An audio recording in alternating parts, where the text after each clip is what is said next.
have seen an increase in Russian military activity in the Arctic.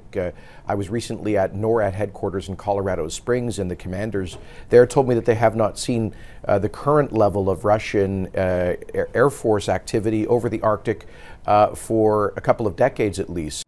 Defense Minister Jason Kenney says that he was briefed by NORAD officers who say they've had more Russian airplanes try to make incursions into Canadian airspace than they've seen in a couple of decades, that is, since the end of the Cold War. This is confirmed by NATO commanders who say there were 400 attempted incursions by Russian fighters or bombers into Allied airspace. That's more than one a day.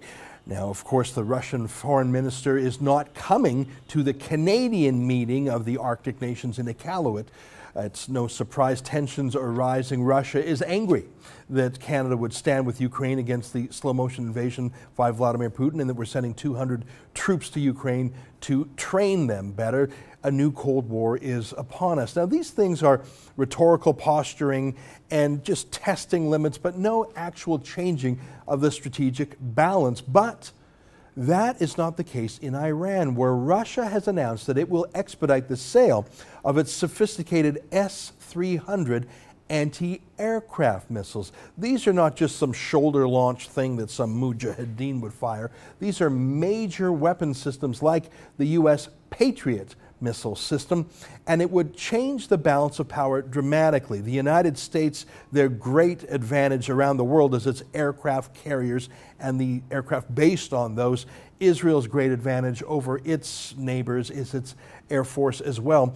Iran would not have an air force that could stop either Saudi Arabia, Egypt, even let alone Israel or the United States. But with these S-300 high-technology Russian anti-missiles, they could have a strategic deterrent. They could shoot down the planes. Now, what does Barack Obama, the one championing the relaxation of sanctions with Iran, the one championing the deal with Iran, what does he have to say about Iran taking delivery of this sophisticated weapon system on the eve of a so-called deal that Obama says shows that Iran is peaceful in nature? Well, here's how Obama shrugged it off.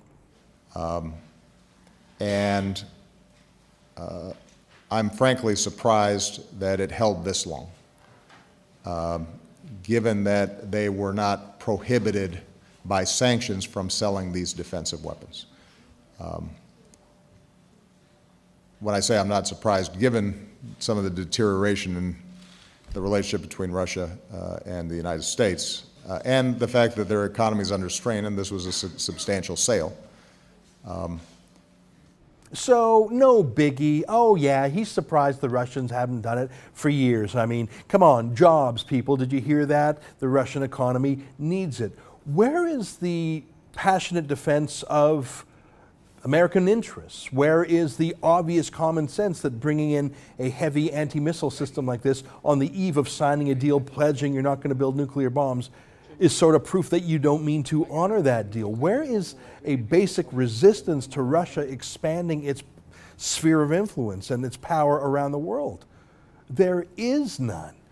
There have been reports that when Obama said this so casually, there were literally gasps by diplomats around the world. I have no doubt about it. It's just further proof that under the age of Obama, if you are a friend of the United States, you're on your own.